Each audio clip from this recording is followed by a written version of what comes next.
Well, still on health matters, questions still linger after it was discovered that there was mismanagement of Social Health Authority funds intended for critical community health programs. Now, the growing mistrust has sparked concern among partners and beneficiaries alike as investigations continue and pressure mounts for SHA to publicly address the crisis and take accountability. As investigations intensify, pressure is piling on the Social Health Authority to come clean, take responsibility, and reassure the public on the integrity of its operations. Aguturosa with more.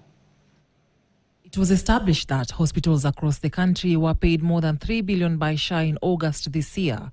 This is according to a report from SHA's portal. However, it has also been established that some facilities have been receiving excess amount of payment, while others are non-existent. More questions linger. How are hospitals registered in Kenya?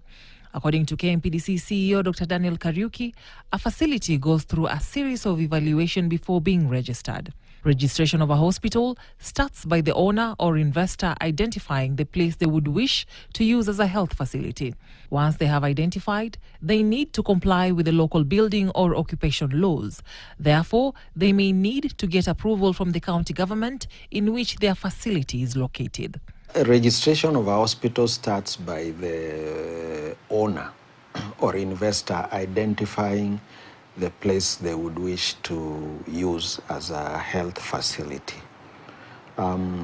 Once they have identified, they need to comply with the local building or occupation laws. Therefore, they may need to get approvals. Once they have completed that, the county public health departments will inspect the premises. And we'll look at issues around like drainages, sewerage lines, access, how they will manage the waste and such. So once they do that, they also now need to have their business registered, because healthcare facilities are more like businesses, especially where they don't belong to the public, that is government, whether national or county governments. So they need to be registered entities. After that, they will get a registration of their facility or name by the Registrar of Businesses so that they get a business registration certificate. Once they have that, they would apply to KMPDC for registration of their facility as a health institution. Since KMPDC does thorough evaluation before registering hospitals, how come there are hospitals that are near bars and entertainment centers? When we are registering facilities, sometimes one may open a business in, let's say, a commercial building. And when they are starting it, those places you have mentioned are not there. And now they have no power over who takes the next premise.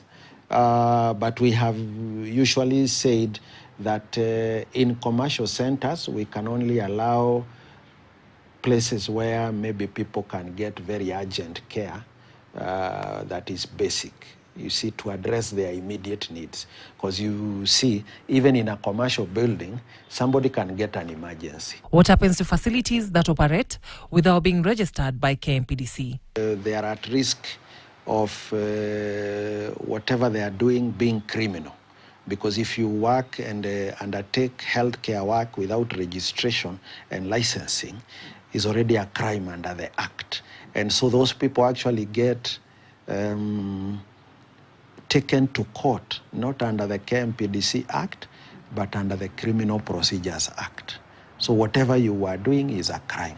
What kind of risks are patients subjected to when they go to hospitals that are not registered by KMPDC? Major risk would be that, one, you are not sure of the knowledge of that person and whether they are giving you right information that would be beneficial to one's health.